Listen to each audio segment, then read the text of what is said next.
In this question sequence, we're going to ask about thermite welding. It says thermite welding is used to fuse railway tracks. It uses highly exothermic reactions to create enough heat to bond segments of metal tracks. It gives two balanced to unbalanced reactions for two different kinds of thermite reactions, the unbalanced copper 1 oxide thermite reaction and the unbalanced iron oxide thermite reaction. First question asks to calculate the enthalpy of each thermite reaction. The second question says compare the molar enthalpy of the thermite reaction for copper 1 oxide for iron 3 oxide. Mention both because we're going to kind of do this second step as well. So here's the reaction for copper 1 oxide, and it's unbalanced. I've started to balance here.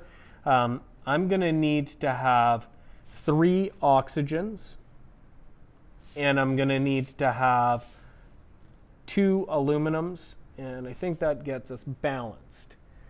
So there's no experimental evidence provided for us, so our only way to calculate this is using Hess's law. So the sum of the number of moles times the formation enthalpy of the products minus the sum of the number of moles times the formation enthalpy of the reactants will give us this enthalpy for the reaction. So I'm going to be using my data booklet to get these formation enthalpies, and the mole is the coefficient amount.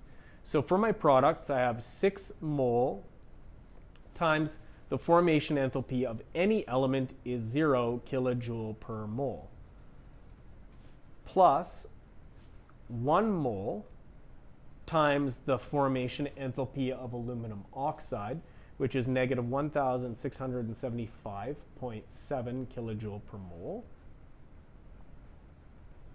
So that's my 2 products, minus the reactants. So I've got 3 mole times the molar enthalpy of formation of copper 1 oxide, and that's from my data booklet, negative 168.6 kilojoule per mole, plus 2 mole times the molar enthalpy of aluminum, which is 0 kilojoule per mole, because again, it's already an element that takes no energy to make an element, which is what a formation reaction does. Okay, so I get the sum of this. I'm going to end up crunching that into my calculator, and I get negative 1,169.9 kilojoules. So that's the energy that goes here, right? That's negative 1,169.9 kilojoules for this whole reaction. It's going to ask me, though, to calculate the molar enthalpy for copper 1 oxide. So this reaction enthalpy for copper 1 oxide is going to be that enthalpy, but that's per 3 moles of copper 1 oxide. So this gives me negative 390.0 kilojoule per 1 mole of copper 1 oxide. So that gives me the enthalpy of each reaction, of one of the reactions, and the molar enthalpy of one of the reactions. The other reaction I've already balanced out and just done the same work for to get to the number of kilojoule for this reaction. So this would be negative 851.5 kilojoules for this whole reaction. 2 mole, the 1 mole, and the molar enthalpy, 1 mole, molar enthalpy, 2 mole, and that. So that's, we've calculated that. But this is supposed, they want us to compare the molar enthalpy of these thermite reactions, and this one's going to be for iron 3 oxide.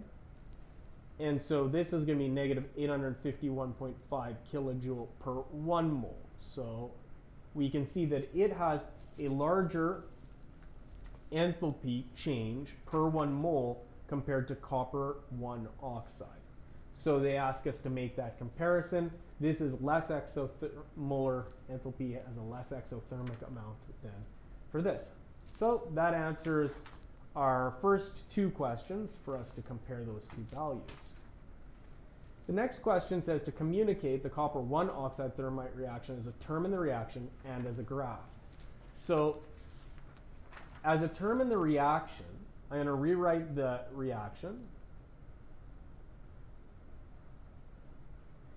And it's an exothermic reaction, So I'm going to write the energy as a positive product. So plus 1,169.9 kilojoules. And that's how I'm going to communicate this in the products. If I wanted to graph it, because it's exothermic, I'm going to graph it like this. I've got EP kilojoules.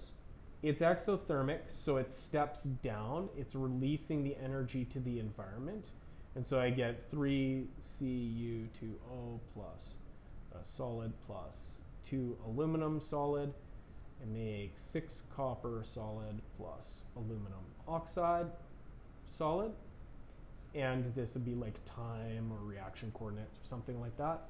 The enthalpy here is going to be negative 1,169.9 kilojoules. And it needs a title. The title is going to be something like the enthalpy of a copper 1 oxide thermite reaction. Something like that would be a good title. Okay, so that's